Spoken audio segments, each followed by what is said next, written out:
Bonjour et bienvenue dans le Point Résistance écologique, le podcast qui parle d'écologie de manière simple et accessible pour aider chaque personne à agir à son échelle contre le changement climatique, l'écocide et la 6e extinction de masse.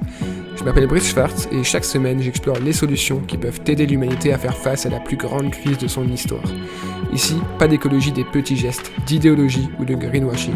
On aborde les problématiques qui font du 21e siècle le siècle des menaces et on met en lumière les réponses les plus réalistes. Trop souvent, l'écologie est considérée à tort comme le problème des générations futures, quelque chose de compliqué qui ne dépend pas de nous. C'est maintenant que tout se joue, et nous avons toutes et tous un rôle à jouer. En avant. Je ne sais pas si tu l'as remarqué, mais il se passe de plus en plus de choses en lien avec l'écologie et le climat. Des marches, des manifestations, des mouvements, la Convention citoyenne pour le climat, l'élection de nombreux élus verts aux dernières municipales ou encore Greta Thunberg. Même au sein des entreprises, on voit grandir la place de la RSE, la responsabilité sociétale des entreprises, et dans l'écosystème économique, les startups à impact, les entreprises engagées, les autres organisations de l'économie sociale et solidaire bourgeonnent.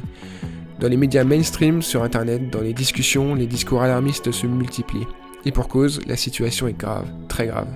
J'espère que je t'apprends rien ici, mais s'il y a quelques décennies on s'inquiétait de la disparition des ours polaires, aujourd'hui c'est de l'extinction de l'humanité dont on parle, mais c'est pas tout, parce que toutes les autres espèces sur Terre suivront. Ou vice versa, ça on n'est pas encore sûr.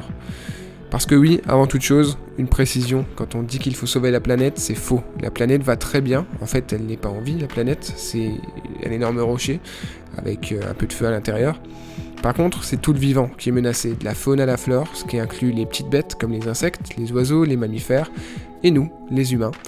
Mais nous, l'espèce dominante, tellement intelligente qu'elle est en train de courir à sa propre extermination. Il fallait y penser quand même. Mais la bonne nouvelle, c'est que même si l'heure est grave et que les années à venir vont être difficiles, tout n'est pas perdu. Les scénarios les plus pessimistes des experts se basent sur l'hypothèse d'une inaction totale de notre part. Mais crois-moi, on va pas se laisser faire, ça, tu l'as compris. Ce podcast, j'ai décidé de le lancer après des années à chercher différents moyens de mener le combat pour la justice climatique à mon échelle. Comment avoir un impact sur quelque chose d'aussi important, d'aussi massif que le changement climatique ou l'écocide ? Pas évident, quand on n'est ni au gouvernement, ni à la tête d'une multinationale. Quoique, ils ont fait quoi déjà pour le climat, Nicolas Hulot et Emmanuel Faber ? Bref, lancer ce podcast, c'est pour moi l'occasion de parler d'un sujet qui me passionne, mais qui m'angoisse, qui m'intéresse, mais qui me terrifie. L'objectif, c'est pas de rabâcher encore et encore ce que tu entends déjà dans les médias, c'est d'expliquer les choses simplement, clairement, en allant au fond des choses et sans langue de bois. Autant dire que je vais pas me faire que des amis, mais que le jeu en voudra bien la chandelle. Ce podcast, il est pour toi si tu comprends qu'il se passe quelque chose de dangereux, de grave et d'urgent, mais que tu as du mal à en cerner tous les enjeux. Il est pour toi si tu veux agir pour l'avenir de tes enfants, mais aussi pour le tien et celui de tes proches. Il est pour toi si tu veux rejoindre la lutte contre la plus grande menace que l'humanité ait jamais eu à affronter. Les thèmes qu'on va aborder ensemble vont sans doute t'intéresser. Après avoir défini le concept de résistance écologique, on va justement commencer par parler des principales menaces, du fait que nous sommes la nature qui se défend et que nous ne devons pas défendre la nature, que la planète va très bien mais que tout ce qui vit est en train de mourir. On va se poser des questions aussi. Est-ce que tout est vraiment foutu ? Qui sont les acteurs qui font bouger les choses et qu'il faut donc suivre et soutenir ? Comment mettre le marketing au service du bien commun ? L'entrepreneuriat peut-il sauver le monde ?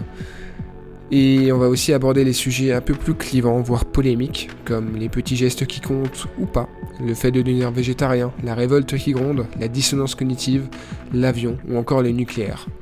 Un gros programme donc, j'essaierai d'être le plus concis et objectif possible, même si ce n'est pas toujours facile, tu vas vite comprendre pourquoi. Entre collapso et climato-sceptiques, c'est difficile de trouver le juste milieu parfois. Et pour résumer, le pourquoi de ce podcast, c'est vraiment de revenir sur les piliers de l'écologie, la vraie, de manière simple et factuelle. Le constat il est triste mais il est unanime. Ce ne sont pas les prochaines générations qui seront impactées par le changement climatique, l'effondrement, l'écocide et la 6e extinction de masse. C'est bien nous. C'est toi, c'est moi, c'est nos familles, ce sont nos proches, ce sont nos enfants. Et c'est à nous d'agir. Sinon, l'histoire nous jugera coupables pour inaction. Ce sont des phénomènes globaux et systémiques dont nous sommes toutes et tous à la fois coupables et victimes, donc c'est assez complexe comme situation. Mais nous, les êtres vivants de cette planète, nous sommes en danger. Ça c'est un fait que la plupart ont déjà intégré, mais il n'est pas toujours simple de savoir par où commencer pour agir. Il n'est pas toujours simple de savoir par où commencer, tout simplement parce qu'on ne nous l'apprend pas. On ne nous l'apprend pas à l'école, en tout cas pas encore. Peut-être que dans 10 ans, si ce podcast est encore écouté, On l'apprendra à l'école, mais aujourd'hui c'est pas le cas.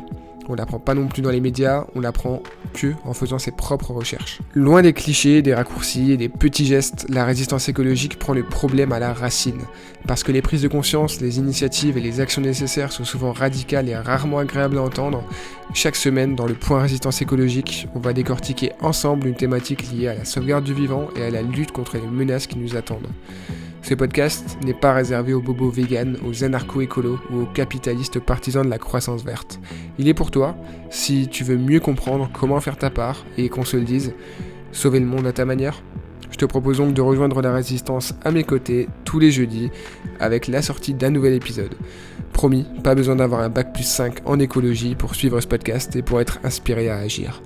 Reprenons les bases ensemble et avançons ensemble vers un monde meilleur et surtout durable. Merci d'avoir écouté cet épisode jusqu'au bout. Si tu es encore là, c'est que ce sujet t'a touché et que tu aimerais sans doute en savoir plus.